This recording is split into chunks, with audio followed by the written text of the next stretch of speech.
Hi there, welcome to Floating in Books. Today we're going to be wrapping up all the books that I've read in the past 2 months or so. So I hope you would like to stay tuned for that.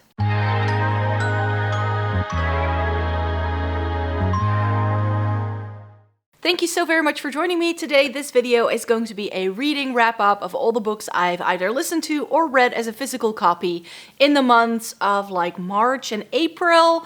I've read 7 books in total. 3 of them were physical copies and 4 of them I listened to on audio. So I'm going to be giving you the full lowdown. And if you don't know who I am, my name is Maaike. I live in the Netherlands. This is my second channel where I chat about books and fashion, but I also have a makeup channel, which I can leave linked in the description box down below. So if you want beauty and makeup reviews, then I've got that going on for you as well. So yes, 7 books in total. Let me just get cracking. So I do have to apologize because all of the audiobooks were Dutch books that I read this time around. So this may be difficult to get or understand if you're not Dutch or if you don't speak any Dutch. So the first book I listened to was by Israël van Dorsten, Wij waren, ik ben, weg uit Ruinerwold. This actually is a true story that was, I think, international news of a boy who escaped his family that operated a bit like a religious cult. And they were discovered a couple of years ago here in the Netherlands. And he wrote down his story of how he grew up and everything that he encountered as being part of this group that pretty much revolved around his dad. And he kept them very sequestered from the outside world. He never went to school. So by the time he was 25 and escaped, he didn't really know what life on the outside was like. And he wrote a book about it. It was very, very heartbreaking. This is not for the faint of heart because there are some truly horrible things in this book as well. Even though I've read reviews where people say that it's known that there was a lot more going on in the lives of him and his brothers and sisters than he is describing, but he does have a disclaimer at the end of the book saying, this is my story and how I experienced it. I don't want to speak for any of my brothers and sisters because they may have had other experiences. So there was a very sort of sad story, but I think a very important story to our, well, I wouldn't call it indoctrinated, but how they are, you know, like, it's almost like a study of like the human psyche and how we are hardwired by our surroundings to do certain things, because that was definitely part of it, because his quest to get justice towards the end of the book, how many times he already escaped before he dared talk to the police about what was going on. That was like if you've never understood why, you know, victims of like kidnappings or like why people don't come forward any earlier, I think this book is a really interesting one to get that sort of understanding, because he was just so afraid of what might happen because he had never known anything else. So it was a very, very heartbreaking story, but an important one to give a read. Then I read a very short sort of pamphlet kind of thing, also on audio, Sander en de Brug by Sander Schimmelpenninck. Now, if you don't know who that is, Sander Schimmelpenninck is a Dutch journalist. He used to be the editor-in-chief for the Quote 500, which is like the Forbes, but then in the Netherlands kind of thing. And he does a lot of programs and writes a lot of articles about inequality and about, you know, distributing wealth and all that. And that's what his pamphlet is also about. It's sort of like this call to action, you could say, of like, how can we bridge the gap between lots of different groups in society? And of course, it's his take. I gave this 3 stars because it was okay, but, you know, it's his views. And there are a lot of people who don't particularly like him or his views, but I always like hearing things from both sides to see where I might stand. So that's why I always think it's interesting to read these more like political kind of things. The other one, the first one, I gave 4 stars. Then I also listened to on audio Maar, ziet helemaal niet autistisch uit by Bianca Toeps. Bianca Toeps is a Dutch blogger / media personality, photographer, who found out later in life that she was autistic, and she wrote a book about that, so about her experience. I tend to have some questions regarding myself, whether I might be autistic as well. So that's why I wanted to read this one. A colleague of mine actually tipped me this one. So it's like, I'm not sure whether it pertains to me. A lot of her experience are not the experiences I have, but there are experiences I've like read or listened to by women who are like in their late 30s who are then diagnosed with having autism that I can very much relate to. So I'm kind of suspecting that I might. But yeah, that's why I wanted to read this. This was a 3-star read. It was okay. It's just, you know, it's just someone telling about their experiences. And while that is okay, I didn't really necessarily think it was like the best written book. This is not gonna stay with me for the rest of my life or anything. Had a not so successful read. I also listened to Bèta for Alpha's by Diederik Jekel. Diederik Jekel is another like media personality, and he's like this sciencey kind of guy, and his mission is to try and popularize science to the masses. A bit like Neil deGrasse Tyson does in English, but then he's trying to do it for the Netherlands, it seems. And this book is him explaining science to people who are not science-y. And it kind of, it just completely missed a mark for me. I only gave it 2 stars. It's a non-fiction read. It's about all of these advances and him trying to explain very everyday problems and then to explain the science behind it. So why is it that, I don't even remember what it was. And then he goes into like how gravity works and like the theories of Einstein and relativity and quantum mechanics, like it's all in there, and that's precisely the problem. This is only a 7-hour-long audiobook, and it's trying to do so much in so little time that I feel we're not getting the kind of connections you need to make to really be able to understand what he's talking about, because he just skips over things really quickly.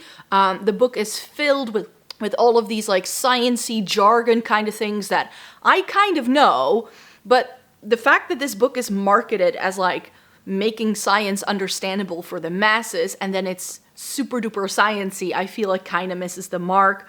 For me, the main reason why I gave it 2 stars was the narration of the story. The author himself narrated this book, and while he has a pretty good pace, I just felt very disconnected from what he was trying to tell me, and maybe because I just wasn't able to, consume as much in one go as I probably needed to really see all the lines. But there are very few times where the author refers back to something else he has already explained, and he just assumes that if you've heard it once, you know what you're talking about. Like he thinks you know then 50 pages down the line that you still know.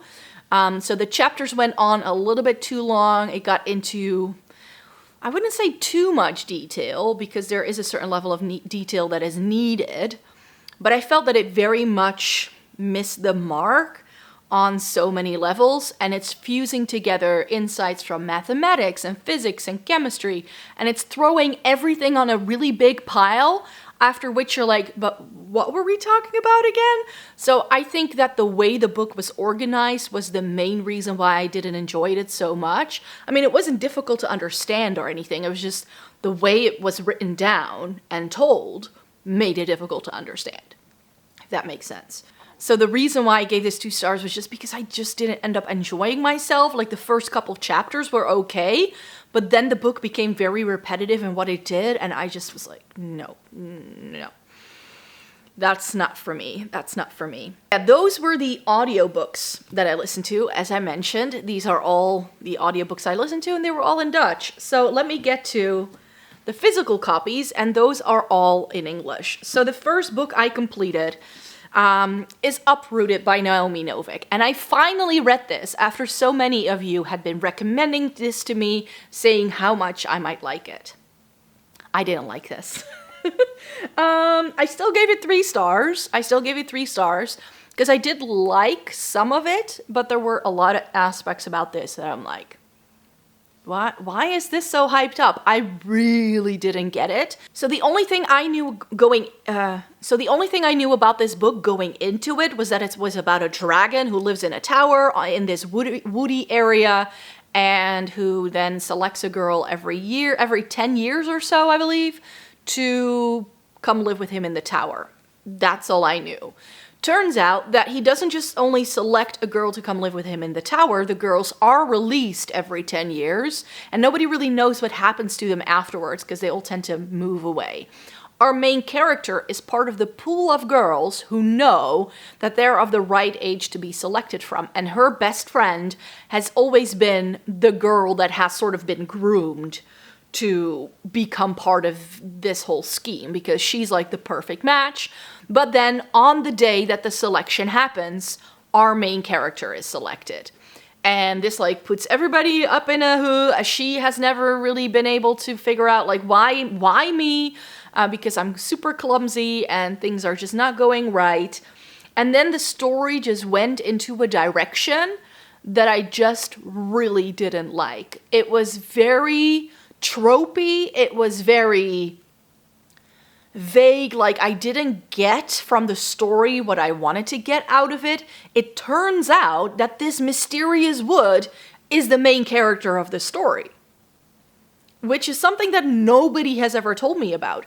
It's this very dark, fairy tale-like sort of kind of story, and I just felt that there were a couple of like, especially in this is a standalone novel. It's only 400 pages and a bit, 430 pages. And within those 430 pages, we get a woodland that's somehow been enchanted to have this really big sense of expansion, and it eats people alive. Pretty dark. Then we have this magician character who doesn't really seem to know who he is, and then he does, and are they in love? Are they not? So we have this enemies to lover kind of plot line going on. Then that best friend is somehow roped into it. Then all of a sudden we can do magic. And then towards the end of the story, we have a castle siege, we have a track across the land, we have the resolution of the woodlands. Like, there is just so much happening in this book that it was just difficult to keep up. And I understand that for a lot of people that's enjoyable, but I was like, character development, anyone? Like, everything just happened to these characters, and all of a sudden, out of nowhere, they were perfectly capable of coping with all of these circumstances. I want a little bit more than that. So I felt that it was just a bit too much of a whirlwind. There were a lot of corners that were cut in the storytelling because of that. I thought the pacing was really strange. This read like a bad soap opera where we get a lot of nothing.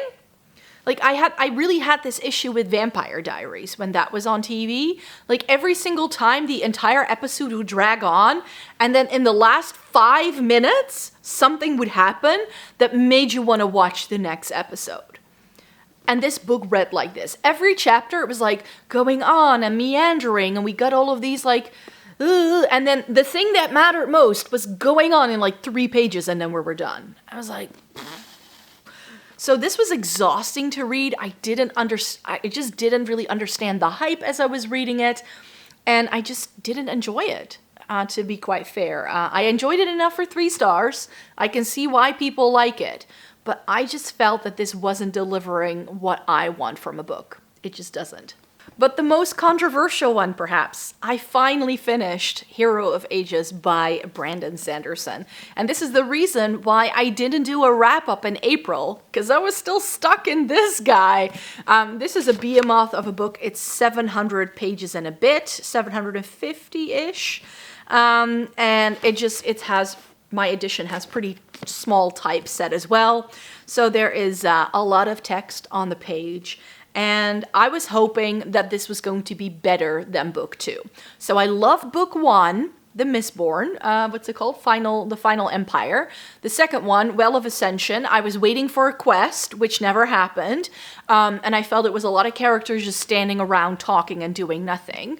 And then the third book rolled around, and I think the third book, in terms of storytelling, is better than the second one. It certainly is. With the second one, I really felt there was a lot of action happening off the page. So we got a new chapter, and then we got a new perspective from a different character, and then something would have happened in between that character switch that we got between every single chapter, and that's how we would find out what had actually happened to these characters, which I'm not a fan of. I want the action to happen on the page.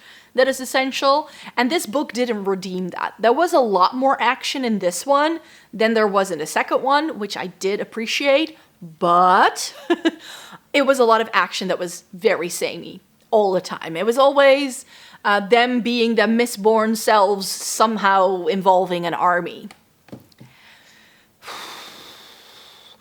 And another thing, this book is very long. It's still a lot of people talking about, like, standing around talking about things the entire time. I mean, I felt there was no build up. I thought it was very slow and boring in a lot of places. And what nobody has told me, which I've never seen a reviewer, like, everybody always just raves about these books and says how good they are. But nobody tells you that the entire series is an allegory for the New Testament. Like, how did people miss this? Like, we get the Messiah in the first book that actually resurrects, and in this book we get the book of Revelation. I mean, it's like Judgment Day. That's what this, and it got so, like, I was like, really? And when I read that into it, I just couldn't let it go. The only reason why I soldiered on and finished the whole thing, I was on the point of DNFing this so many times. It was like, no, it's the third book in the series and you have to finish it. It was the characters. There were so many characters in the story that I loved, and we also got some more perspective from characters that we didn't get to know very well in some of the other books just yet. I love how one of the main characters that we meet in one of these books turns out being misborn and really has this really nice coming of age storyline. So I was here for the people. I was here for the characters. And that's what made me read it and finish it. And I think that the way the story ends is really, really well done. I did really feel like this, even though everything was really dreary and dragging down the entire series and, oh, we don't know what to do, I do feel it came to a really nice conclusion. I just felt that there were very little things that the characters actually did that led to that resolution. And there was just, like I said, a lot of people standing around, arguing, talking to each other. All of a sudden, nothing what you say is safe, nothing what you think is safe. And there was just a lot where I was like, oh, that's a little convenient, which is really strange because I actually looked up reviews of people who have loved this, and they are all saying how all of the plot points, like major plot points, don't feel like a plot dump where the author just kind of does something to help the story along, but that it all ties together in the end. And I don't feel that way at all. At all.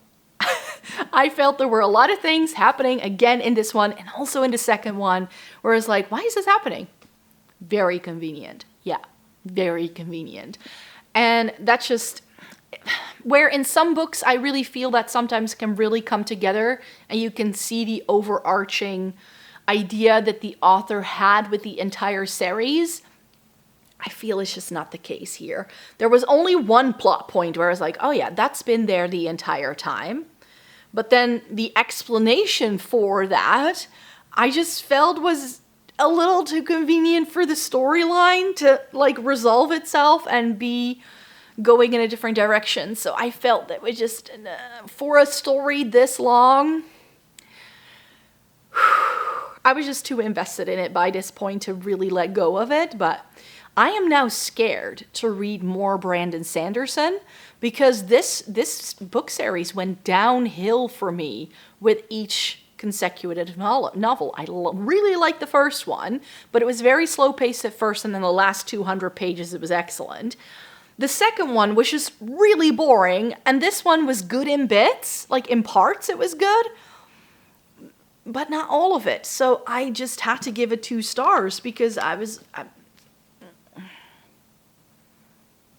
No, just no.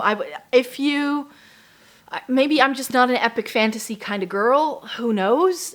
Maybe that's it. I tend to love urban fantasy most of the time, more so than I do high fantasy. I already know that about myself, so maybe I just didn't get it. Who knows? But the way I've read this and how slow this went, and no. I would not recommend you read this. I wish I would have just read the first book, and then I would have been happier, I'm sure. Because this almost caused me to have a major reading slump. It took me 2 months to read this. But finally, a book to cleanse the palate that I was like, oh, I hope this is okay, is M.L. Rio's If We Were Villains. This is a dark academia story that I wasn't sure, like, after reading so many people that, books that were hyped up by people online for years, just not liking them, like having 2 of those books in a row. And I know that this was very popular as well when the dark academia aesthetic was, like, out there. And this I liked so much. Like, I read this in 3 days. It's a 450-page book, and I read it in 3 sittings. Like, I love this one. This was good. This is the kind of pacing I like. These are the kind of characters I like. They are morally gray. They tend to do all the things that are wrong and bad. I could have done less with the Shakespeare, though. So in case you don't know what this is about a group of college students at a very prestigious college that is like focused on like the arts, and they are in the theater group. And what this school does is that after every year, they cut students from the program. And we are following a group of 4th years who have come through, like, together up through the ranks, and they are the final cut of what this college has to offer. So we get an insight in their year and how it's going. And the theater group pretty much exclusively focuses on Shakespearean plays.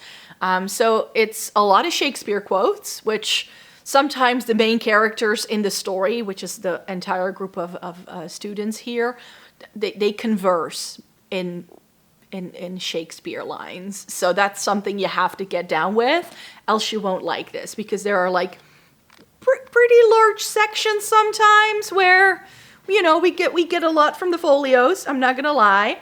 The book is also organized as if it were a play with 5 acts, and the story is told by Oliver Marks, and he tells this story to the police constable who was there to, figure out what happened to one of these students, because one of the students ends up dead, and they all know what happened, but nobody is really saying what's going on. And then he ends up in jail. We don't know at the start of the book why he ends up in jail, but the police officer has always felt like there's something not quite right about how this went. So he's like, I want to know the story. And he's like, okay, when I'm out, I'm going to take you for a walk and I'm going to tell you the story of what actually happened, but I don't want it coming back to me. And that's what happens here then. It has a really nice mysterious note that it ends on. It's a bit of an open ending, which I like. These characters are not nice.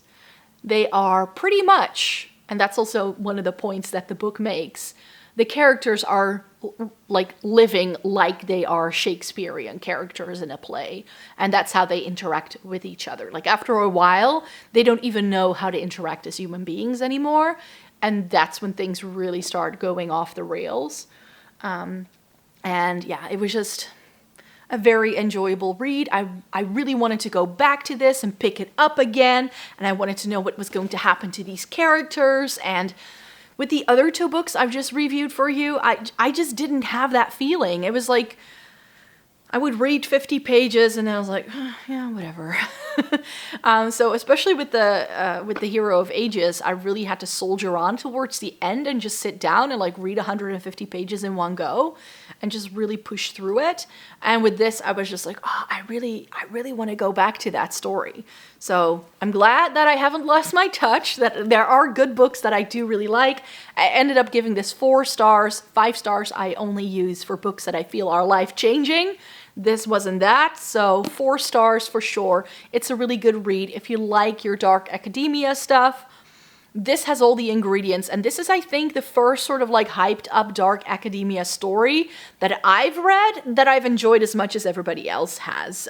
So this is definitely one that I did really enjoy, and I love how we get like little tidbits of him like conversing with the police constable as he's telling the story, but the majority of the time we're just getting the timeline the way he experienced it as a student at this school from the start of the 4th year going into like the end of the school year, because it kind of spans the school year, the story does. So I thought this was really cool. Well done. I thought the narration was good. Great narration style. And I really did enjoy this one. Those were all of the books that I read in the past couple of months. Of course, I will be back with a new wrap-up when I've read a couple of books again. I try to read more now. We are heading into spring, like into the summertime, and then of course I'm going to have summer break as well in a few months. So I hope to be able to read more this year than I did last year. But yeah, I've read 13 books so far this year, which it has already trumped what I read in 2021, because then I read 11 books in the entire year. I'm starting a new audiobook, hopefully soon, and I'm going to be starting a new physical copy as well. So I can't wait to share that with you, but in the meantime, I will have a new video up for you over on this channel once a week. So I hope you like to stay tuned for more, and then I hope to see you in my next video. Bye-bye!